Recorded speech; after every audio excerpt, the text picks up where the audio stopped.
Hey guys, how's it going? Today I want to talk about planting herbs in containers, and I think containers are such a great way to get started, especially if you're a beginner gardener.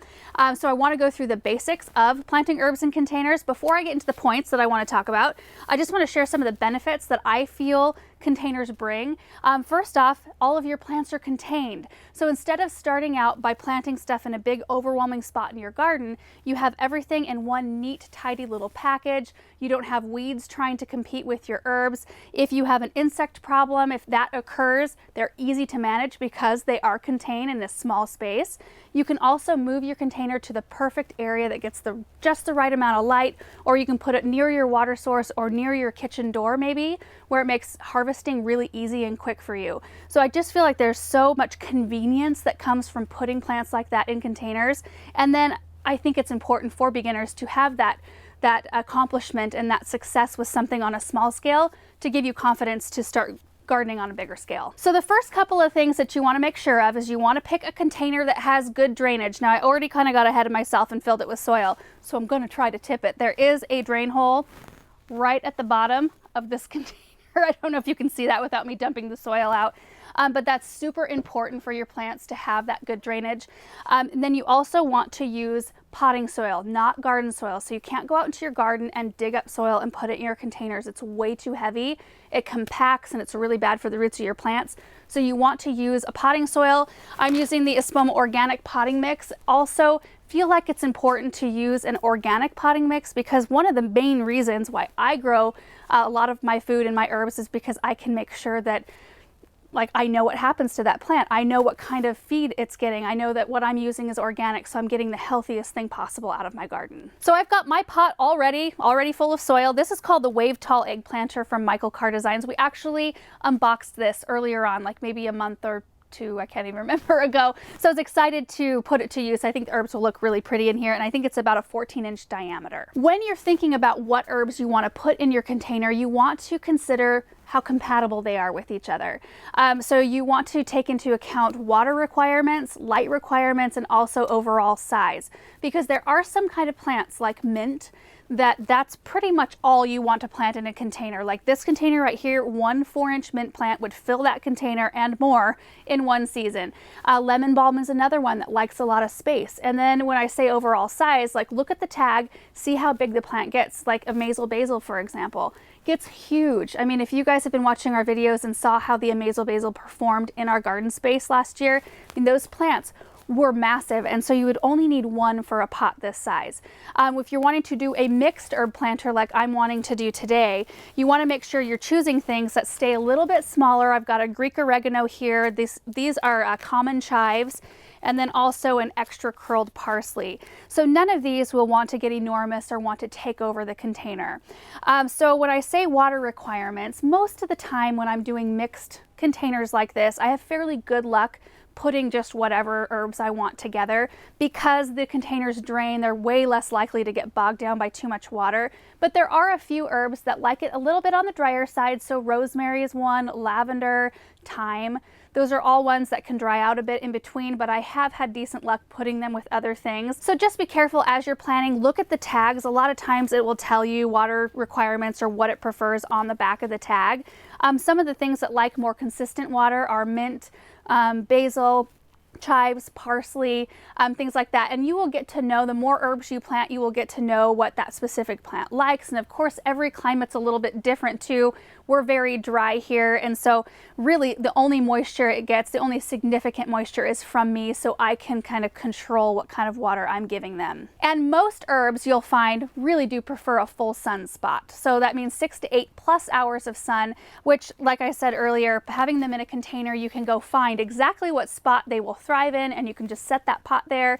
There are some herbs that can handle a little bit more shade, so again, just consult the tag and just make sure the herbs you're putting up next to each other, especially if you're just starting out, have kind of the same requirements listed on the back of the tags. And the last thing, and this is totally unnecessary, but usually when I plant herb containers, I consider color and texture, because I know we're not dealing with blooms here, but if we can make a pretty arrangement by using different looking plants, like I am all for it. And there's so many gorgeous herbs out there, like tricolor sage or pineapple sage.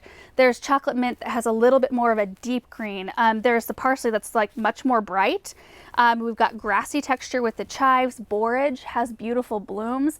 So just consider that when you're looking at herbs, and just maybe even try out a new herb to you, just to make your trio or however many herbs you're planting in a container really contrast each other and shine. So right here, I think this is a really pleasing blend of herbs, and it is very early, so there's not much out. In fact, this chive right here, there was a flat of chives that was carried over winter down at the garden center, and this is one of them right here. So when I look at the root system, I'm going to have to do a little work on that. But I like the grassy texture with the really curly, fluffy texture of this parsley. And then the oregano brings a kind of more of that depth and the weight. It's a little bit more of a bold leaf and a darker green. So when I plant these, I was just talking about the root ball. Most of the time when you're getting herbs in season, they don't have a super extensive root system because usually they're fresh. But this one right here, oh, it smells yummy. I love chives. I'm just going to break up the root memory just a tiny bit. It does not take much. You don't have to really manhandle the root balls. And when you plant them in your container, you want to make sure to pack in your potting mix all the way around the root ball so that you eliminate any possible air pockets. And then we're going to go with the extra curled parsley on the back here. And we're just going to do the same exact thing.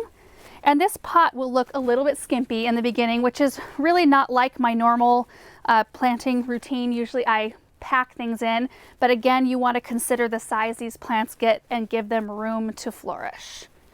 Okay, and our last one is this oregano. This one has a little bit of an extensive root system. It looks healthy. Just going to break up the bottom there and pack soil around the root ball.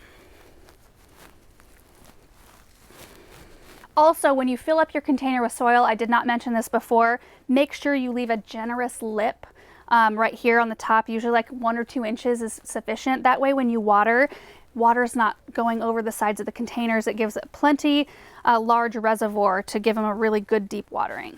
Also, it's a good idea, especially if you're brand new to this, save the tags and tuck them in the container. Like on the back side of the container, you could even tuck them behind a plant so you can't see them. But that way, if you have any questions later on in the season, you have something to refer to. And the very last thing you need to consider is fertilizing, because when we have things in containers, what they get in terms of nutrients is given from us. Like I have complete control over what kind of nutrients this pot gets.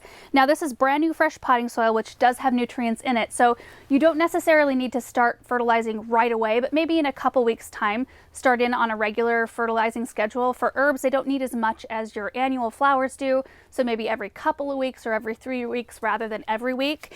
And I use the liquid grow fertilizer, and I do have a watering can. For demonstration purposes, even though I don't technically need to fertilize it today, I will show you how I do it.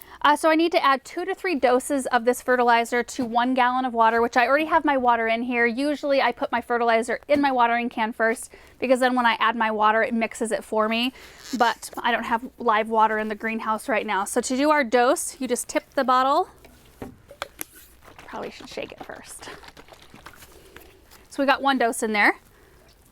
2, 3. And then I had a stick on the ground, and that's what I'm going to use to mix mine up.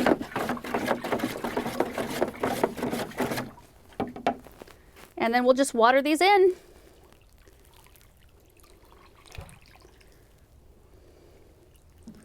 See how it's nice it is to have that lip? Like there's no fear of water going over the sides of the container and making a big mess. And that's pretty much it. I hope that this was helpful, just seeing the basics, especially for those of you who are beginners. The only other thing I can think to remind you is if you are planting in containers like this, you do need to make sure once it warms up that they get very consistent water. So like for me, that means when it's 100+ degrees in the summertime, I'm having to water containers this size every day. So you just need to be mindful of that based on your climate. Keep a close eye on your plants and then just enjoy them. I feel like starting on this scale is just such a great thing to do, because once you have success and get some experience under your belt, starting with just a few, like a handful of plants, it just boosts your confidence so much. So anyway, thank you guys so much for watching this video, and we will see you in the next one. Bye.